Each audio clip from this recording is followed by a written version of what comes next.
Sir, പത്രപ്രവർത്തകരുടെ pension നേരത്തെ വർദ്ധിപ്പിച്ചതിന് ശേഷം ഇപ്പോൾ വീണ്ടും 1500 രൂപ വെച്ച് വർദ്ധിപ്പിക്കാൻ തീരുമാനിക്കുന്നു. അതോടുകൂടി 13,000 രൂപ ആ പെൻഷനായി വർദ്ധിക്കും പത്രപ്രവർത്തക പെൻഷൻ. പൊതു ഹോസ്റ്റൽ സൗകര്യങ്ങളും സ്കോളർഷിപ്പുകളും. സാർ, താമസ സൗകര്യമില്ലാത്തതിനാൽ ഒരു വിദ്യാർത്ഥിക്ക് ഉന്നത വിദ്യാഭ്യാസം നിഷേധിക്കപ്പെടരുത് എന്ന ലക്ഷ്യത്തോടുകൂടി പൊതു ഹോസ്റ്റൽ പദ്ധതി ആരംഭിക്കും. ആദ്യഘട്ടത്തിൽ എറണാകുളം, തൃശ്ശൂർ, കോഴിക്കോട് ജില്ലകളിലാണ് ഇത് നടപ്പിലാക്കുന്നത്. പ്രാരംഭഘട്ട പ്രവർത്തനങ്ങൾക്കായി 10 കോടി രൂപ വകയിരുത്തുന്നു.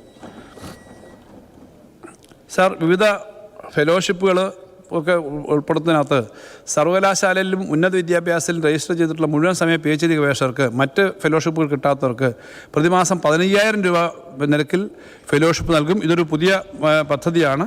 ഇത് ഗവേഷണ മേഖലയെ പ്രോത്സാഹിപ്പിക്കുന്നതിനുള്ള വലിയ പദ്ധതിയാണ്. ഇതിൻ്റെ ഭാഗമായിട്ട് സ്കോളർഷിപ്പ് ഫെലോഷിപ്പ് പദ്ധതിക്കായിട്ട് 38.76 കോടി രൂപ വകയിരുത്തുന്നു.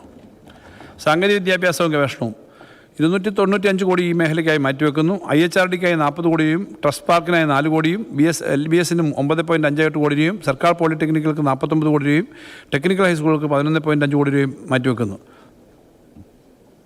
സാർ, ഉന്നത വിദ്യാഭ്യാസ പരിഷ്കരണ റിപ്പോർട്ടുകൾ നടപ്പിലാക്കുന്നതിൻ്റെ ഭാഗമായി 10 മികവിൻ്റെ കേന്ദ്രങ്ങൾ വിഭാവനം ചെയ്തിട്ടുണ്ട്. Centres of excellence. ഇവയിൽ 5 സംസ്ഥാനത്ത് പ്രവർത്തനം ആരംഭിച്ചു കഴിഞ്ഞു. പ്രസ്തുത പ്രവർത്തനങ്ങൾക്കായി 12 കോടി വകയിരുത്തുന്നു. സർവകലാശാലയിലെ അക്കാഡമിക് പ്രവർത്തനങ്ങൾ മികവുറ്റതാക്കാനുള്ള ഡിജിറ്റൽ മാനേജ്മെൻറ്റ് സംവിധാനം എല്ലാ സർവകലാശാലയിലും സ്ഥാപിക്കുന്നതിനായി 2 കോടി രൂപ കെയർഇപ് എന്ന പദ്ധതിക്കായിട്ട് വകയിരുത്തുന്നു. സാർ, ശാസ്ത്രം കൂടുതൽ ജനകീയമാക്കുന്നതിൻ്റെ ഭാഗമായിട്ടുള്ള വിവിധ പ്രവർത്തനങ്ങൾക്കായിട്ട് 30.70 കോടി രൂപ വകയിരുത്തുന്നു. ഞാൻ ആ സ്ഥലങ്ങളെല്ലാം വായിക്കുന്നില്ല. സർക്കാർ നിയമപഠന കോളേജുകൾക്ക് പ്രവർത്തനങ്ങൾക്കായി 16.7 കോടി രൂപ മാറ്റിവെക്കുന്നു. കേരള സ്റ്റേറ്റ് ഹയർ എഡ്യൂക്കേഷൻ കൗൺസിലിന് 22 കോടി രൂപ മാറ്റിവെക്കുന്നു. അസാപ്പിന് 35.3 കോടി രൂപ മാറ്റിവെക്കുന്നു. KR Narayanan national institute of visual science and ആർട്സിൻ്റെ പ്രവർത്തനങ്ങൾക്ക് 11.5 കോടി രൂപ മാറ്റിവെക്കുന്നു. PG സംസ്കൃതി കേന്ദ്രത്തിന് 2 കോടി രൂപ വകയിരുത്തുന്നു.